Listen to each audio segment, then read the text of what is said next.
24년 12월 기준으로 우리나라 65세 이상 인구가 이미 20%를 넘어섰습니다. 이게 그냥 고령화가 심하네 정도로 끝날 숫자가 아니죠. 지금부터는 월급이 끊기고 통장 잔고로 버티는 시간이 시작된 분들이 그만큼 많아지고 있다는 뜻이 아닐까 하고요. 은퇴를 앞두셨거나 이미 은퇴를 해서 소득이 줄어드신 분들, 이런 분들은 더욱더 집중을 하셔야 되겠죠. 그리고 이때 제일 무서운 건 따로 있습니다. 큰 병이 한 번, 치료 한 번이 생활 리듬 자체를 무너뜨린다는 거예요. 그래서 결국 다들 기본은 실비보험이지 하고 말을 하게 됩니다. 근데요, 실비보험은 여기서부터가 문제입니다. 있을 땐 든든한데 들고 갈수록 숨이 찹니다. 왜 그럴까요? 보험료가 계속해서 오르니까요. 지금은 아껴가면서 유지를 하고 계시더라도 앞으로 비용이 계속 올라갈 1세대, 2세대 실손보험을 끝까지 들고 가는 게 정말 맞는 선택일까요? 올해가 지나기 전에 후회 없는 결정을 하시려면 오늘 영상만큼은 여러분들이 꼭 끝까지 시청하시고 가족분들께도 꼭 공유를 하시고 내 상황에 맞는 방향을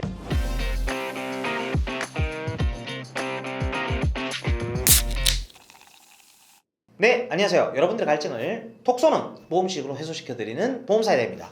반갑습니다. 지금 실비보험 때문에 고민이 깊으신 분들, 오늘은 그냥 지식 전달이 아닙니다.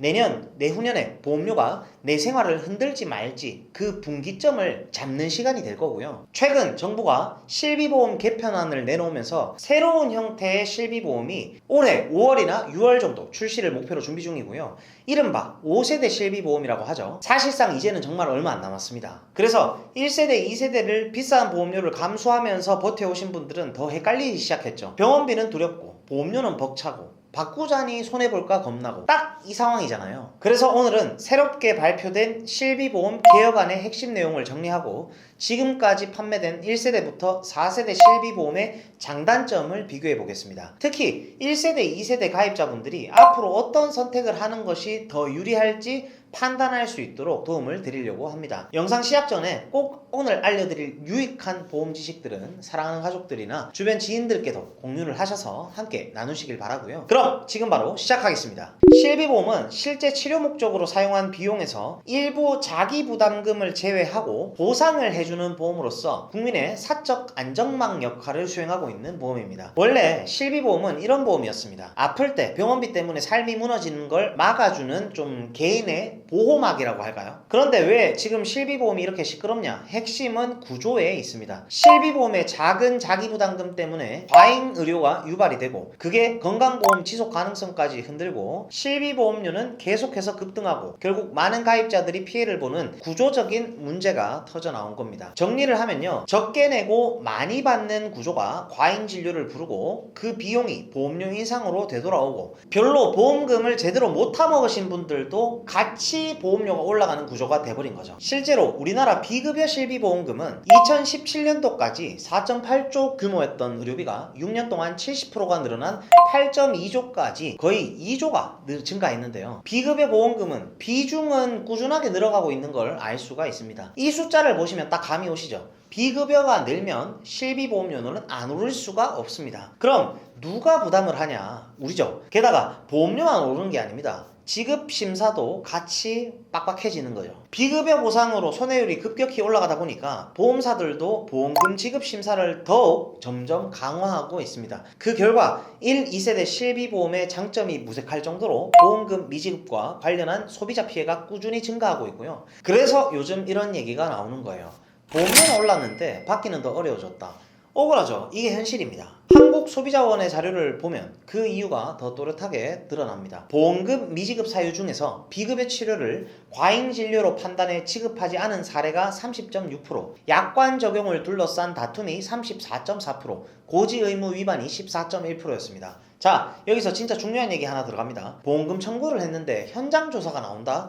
그때부터는 내가 준비가 되어 있느냐가 가장 중요합니다. 여기서 꼭 알아두셔야 할 방법이 있습니다. 바로 독립손해사정사 선임권 제도를 활용하는 겁니다. 이 제도를 이용하면 보험금 지급 과정에서 불필요하게 손해를 보는 일을 최소화할 수가 있습니다. 보험금 청구 후 보험사에서 현장 심사 나가겠다고 연락이 오면 그때부터 3일 안에 손해사정사를 직접 선임해서 통보할 수가 있습니다.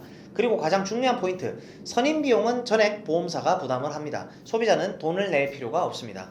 그런데 현실은요, 조사를 한다, 확인한다 하면서 시간을 끌고 정당하게 받아야 할 보험금이 줄거나 거절이 되기도 하고 심하면 해지 통보 사례까지 있습니다. 소비자 입장에서는 얼마나 억울하겠어요. 그래서 이 제도를 쓰는 겁니다. 감정으로 버티는 게 아니라 제도로 지키는 거죠. 그럼 이제 본격적으로 이번에 발표된 실비보험 개혁안의 핵심 내용을 하나씩 살펴보겠습니다. 올해 1월 9일 정책토론회에서 1, 2세대 가입자도 법 개정으로 약관 변경을 적용하겠다는 이야기가 나오면서 많은 분들이 크게 놀라셨죠. 다행히 최종안에서는 이 부분이 삭제됐습니다. 이건 일단 안심하셔도 됩니다. 이제 남은 건 5세대가 어떻게 바뀌는지죠. 포인트만 빠르게 찍어드릴게요. 급여는 2번과 통원으로 나뉩니다. 급여 2번은 기존 4세대와 큰 차이가 없습니다. 자기부담금은 20%가 그대로 적용이 되고요. 하지만 통원은 달라요. 건강보험 본인부담률이 연동이 됩니다. 건강보험 본인부담률이 50%면 통원 자기부담금도 50%. 통원은 이전보다 불리해질 수 있다는 뜻입니다. 대신에 임신 출산 관련 급여 의료비가 포함됩니다. 이 부분은 분명 반가운 변화죠. 비급여는 중증과 비중증으로 나뉩니다. 중증 비급여는 보장을 유지하고 그리고 종합병원 상급 종합병원 입원 시 연간 자기부담금 한도 500만원이 생깁니다. 이게 왜 크냐면요, 4세대 실비는 비급여 자기부담금 한도가 없었습니다. 2천만원이 나오면 2천만원이 그대로 부담이었죠. 5세대는 500만원까지만 내면 됩니다. 나머지는 돌려받는 구조. 4세대 대비해서는 확실히 이건 좋아진 포인트입니다.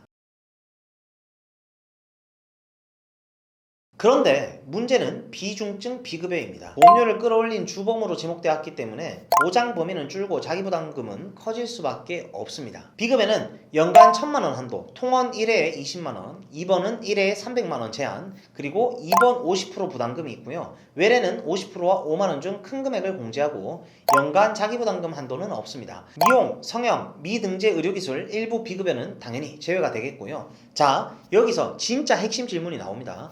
나는 전환을 고민해야 하는 사람인가? 아닌가? 전환을 꼭 고려해야 될 분들은 약관 변경 재가입 조항이 없는 1세대와 초기 2세대 약 1,600만 건 가입자분들입니다. 반면에 2013년 4월 이후 가입한 후기 2세대부터 3세대, 4세대 실비는 구조가 다릅니다. 2026년 7월부터 또 36년 6월까지 10년에 걸쳐 순차적으로 전환이 되도록 이미 설계가 돼 있다고 봐도 무방합니다. 재가입 기간이 오면 그 시점에 판매되고 있는 차세대 실비보험으로 어차피 다시 가입하는 구조라는 거예요. 그리고 초기 가입자들에게는 선택지가 하나 더 생깁니다.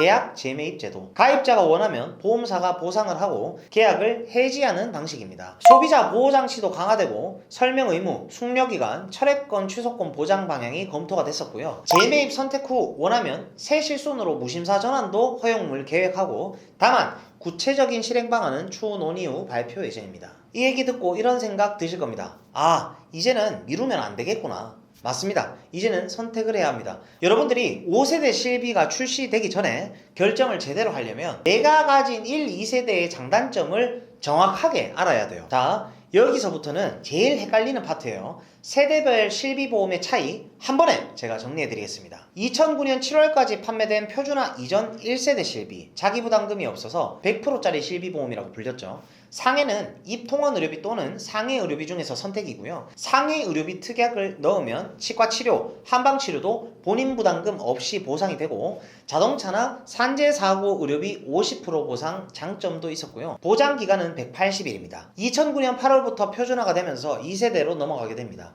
2세대 실비는 10% 본인 부담금이 생깁니다. 대신에 연간 본인 부담금 200만원 상한제가 있죠. 200만원이 넘는 부분은 보험사가 부담을 하고, 이게 가장 큰 안정장치가 됐었죠. 2013년 4월부터 후기 2세대 핵심 변화는 15년 재가입 조건입니다. 후기 2세대 실비는 2028년 4월부터 당시 판매되고 있는 실비보험으로 재가입을 해야 됩니다. 2017년 4월부터 21년 6월까지는 3세대의 착한 실비라고 표현을 하고요. 급여는 10%, 비급여는 20% 자기부담금이 있습니다. 비급여 3종을 분리 관리하기 시작했고요. 도수치료, 체충격파 증식치료, MRI, 비급여 주사료 1회당 2만원 또는 30% 중 큰 금액 공제 후 보상을 하게 됐습니다. 2021년 7월부터 4세대 급여 20%, 비급여 30%로 바뀌었고요. 비급여 3종도 1회당 3만원 또는 30% 중 큰 금액을 공제합니다. 재가입 주기는 5년입니다. 즉 4세대 실비는 2026년 7월부터 5세대로 재가입이 되는 구조고요. 비급여 사용 실적에 따라서 보험료가 할인 또는 할증이 됩니다.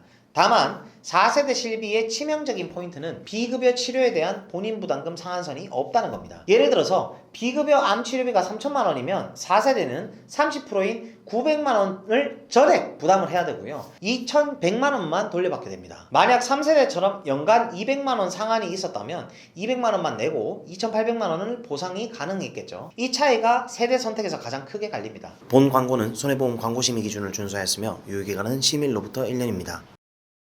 이제 진짜 현실적인 계산을 해드리겠습니다. 전환을 해서 지금 판매되고 있는 4세대 실비보험으로 갈아탔을 때 보험료 남자, 여자 기준으로 준비를 했고요. 주요 보험사 10곳을 0세부터 10년 단위로 60세까지 비교를 하고 조건은 4세대 실비, 1년 갱신, 그리고 5년마다 재가입 조건입니다. 표준화라 보장 조건은 같고 보험료만 다르게 됩니다. 먼저 남성입니다. 0세는 2만원 초반에서 3만원 중반대, 10살은 2천원에서 8천원대, 20세는 7천원대에서 12,000원대, 30세는 만원대에서 15,000원대, 40세는 만원 중반대에서 2만원 초반대, 50세는 2만원 초반대에서 2만원 후반대, 60세는 2만원 후반대에서 4만원 중반대. 그 다음이 여성입니다.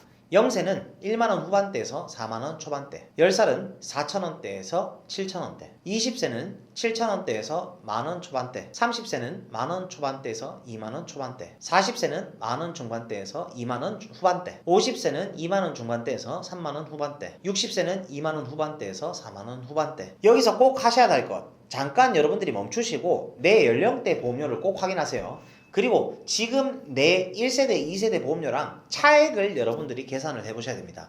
이게 오늘 영상에서 가장 현실적인 기준입니다. 예시로 하나 들어볼게요. 2009년에 1세대 실비보험을 가입해서 현재 65세가 된 여성 고객님 실비보험료만 25만원이라고 가정을 해보죠.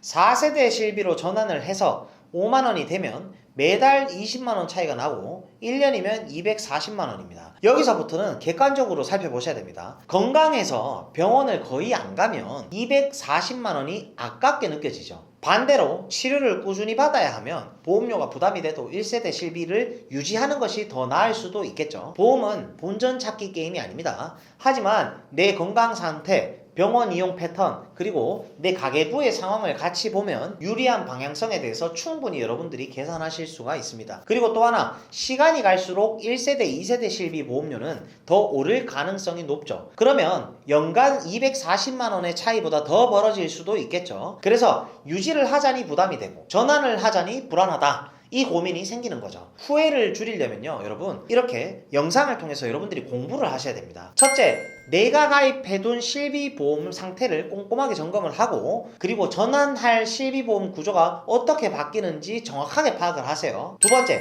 전환 후에 부족해지는 부분이 있는지 여러분들이 꼭 확인을 하셔야 됩니다.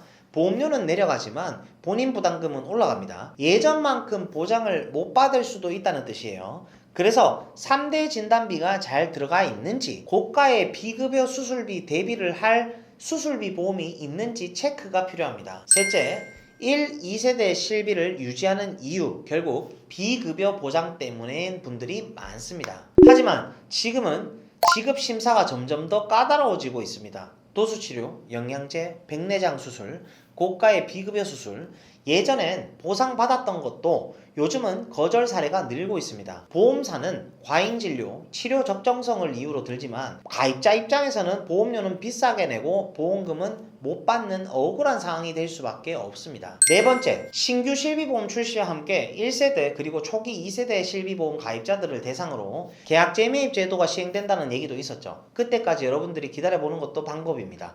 보상액은 아직 정확하게 발표되진 않았지만 내용을 보고 손익을 따져서 결정할 수도 있습니다. 다만 꼭 기억하세요. 여러분들이 실비보험을 전환을 하면 무조건 4세대 실비나 5세대 실비로 들어가게 됩니다. 5세대 실비가 출시되면 4세대로 전환할 기회는 또 사라지게 됩니다. 그리고 4세대 실비도 재가입 주기가 5년이라서 결국 5년 뒤에는 그때 판매되는 새로운 실비로 또 전환을 하게 되어 결국 선택지는 세 가지입니다. 재매입 비용을 받고 지금 실비보험을 넘길 것인지, 재매입 비용을 포기하고 끝까지 유지할 것인지, 그리고 그것도 아니라면 4세대 실비나 5세대 실비로 들어가서 우리가 몇 년 동안 정해진 기간 동안만 보장을 선택할 것인지, 결론은 각자의 사정과 상황에 따라 달려 있습니다. 정리하겠습니다. 큰 질환이 있거나 치료 중인 분들은 보험료가 부담돼도 기존 1세대, 2세대 유지가 더 안전할 수가 있습니다. 반대로 실비보험이 아예 없는 분들은 5세대 실비 출시 이전에 4세대 실비 가입이 유리할 수가 있습니다. 5년간은 조금 더 나은 보장을 가져갈 수가 있기 때문이죠. 오늘 내용 꼭 기억해 두시고요. 유지를 하실 건지 전환을 하실 건지, 그리고 절감한 보험료로 3대 진단비와 수술비 보험을 보완할지 현명하게 여러분들이 판단하시길 바랍니다. 네, 오늘은 여러분들이 어디서도 들어보지 못했던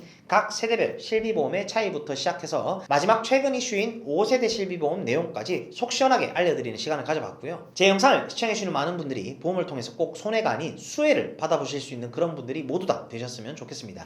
저희 보험사이다 채널에서는 고객 한 분 한 분께 면밀히 최선의 설계를 도와드릴 수 있도록 30개 이상의 생명보험, 손해보험, 여러 회사들을 비교 설계 및 약관 분석을 통해 도움을 드리고 있습니다. 보험가입이나 리모델링에 대해서 궁금하시고 상담을 희망하시는 분들은 댓글창에 상담 신청 링크를 클릭하시거나 상단에 제 연락처로 연락을 주시거나 카카오톡 검색창에 보험사이다 검색하셔서 연락을 주시면 순차적으로 면밀히 상담을 도와드릴 수 있도록 하겠습니다. 보험사이다 구독, 좋아요, 알림 설정 잊지 마시고요. 그럼 다음 시간에 더욱 시원하고 톡 쏘는 보험 지식으로 찾아뵙도록 하겠습니다.